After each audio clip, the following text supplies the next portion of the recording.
Alright, some long-time viewers, or just if you're a recent viewer, you might have gotten annoyed that I was going so in-depth with so many videos about Johnny Depp and Amber Heard's, divorce and all this other controversy. But we're moving on a little bit from that. I will jump back into it if there's more new ideas coming out. But right now I'm going to do a political thing because that's what I wanted to get into almost 2 weeks ago. I mentioned Bernie Sanders as being something interesting, so that campaign is reaching kind of a culmination point, which can be translated as a defeat. Although it's not a total defeat, because I think they got some of their ideas out there. They brought a message across, and I think that they will be able to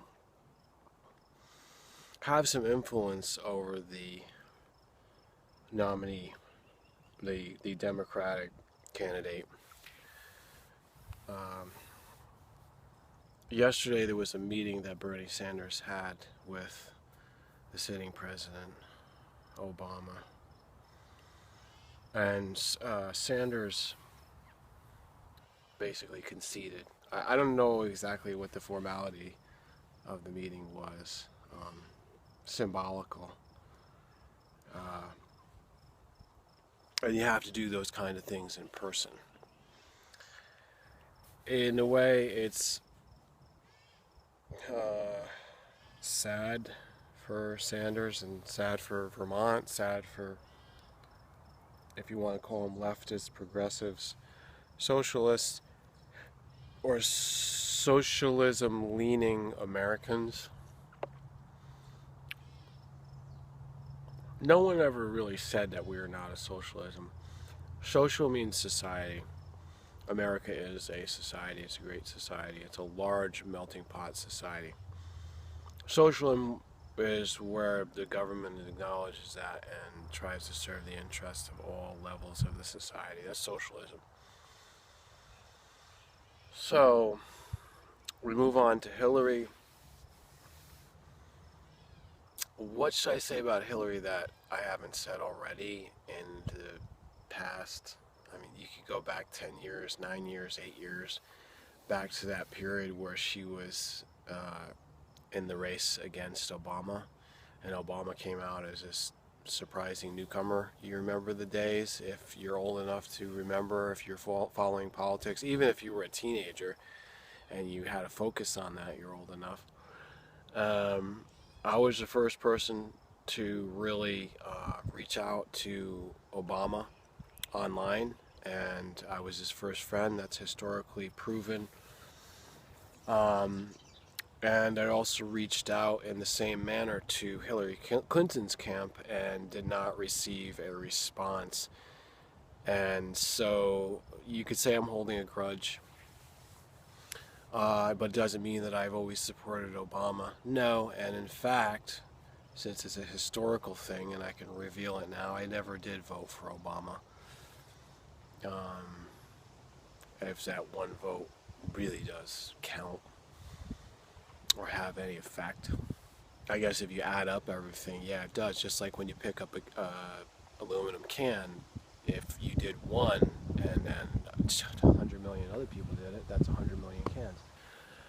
So if we all do our part, kind of mentality is in play here for whatever democracy is supposed to be in the ideal.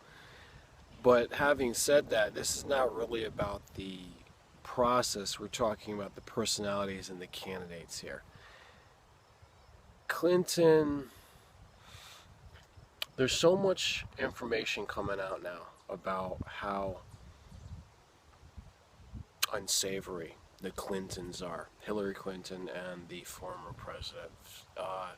I think the epitome of the word unsavory.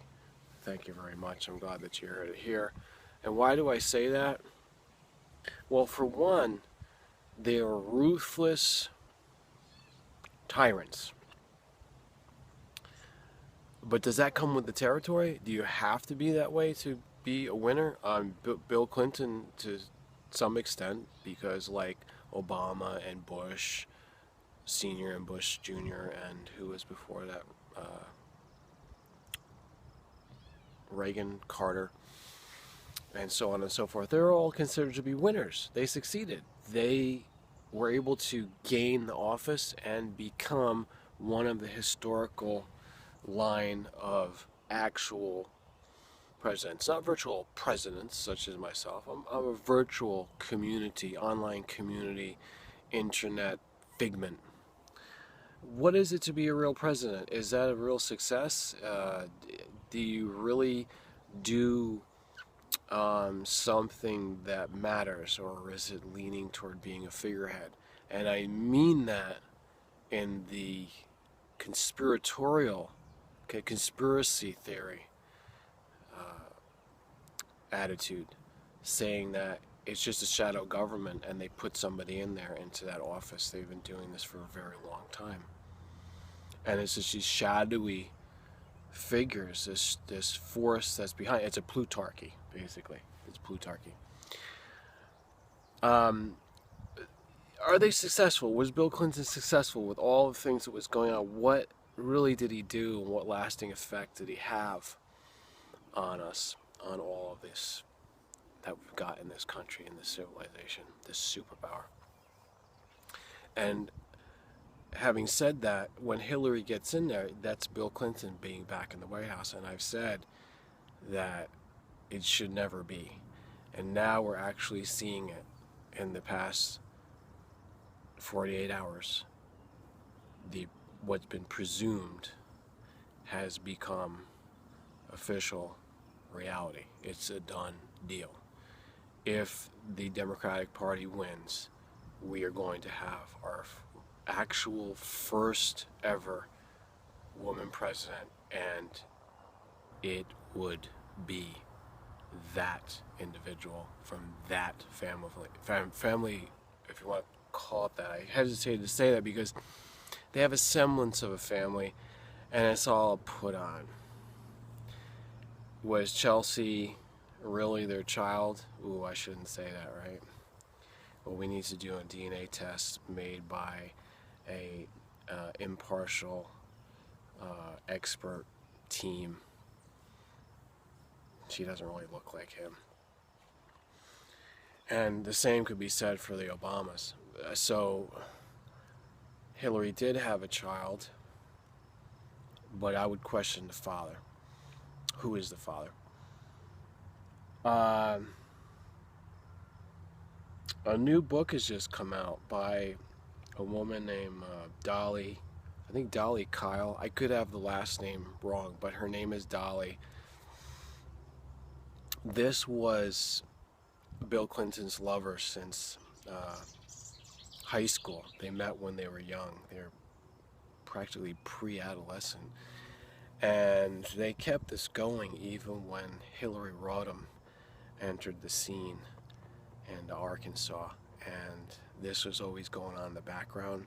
So she just put out this huge controversial work. The book is called The Other Woman. So I think it's a reference to Hillary being the other woman. Now, Dolly has released a lot of statements or excerpts from the book, which are really pretty shocking, I would say so. But since I've been in this awareness that I have about the Clinton camp, this dynasty, this oligarchy, nothing's really shocking anymore. So it's just overall shocking, distasteful, unsavory. It's a tale of ruthless greed, deception, and I would say it's a disservice to America. What can I do about it other than talk? Well, you're going to find out, and thanks for watching.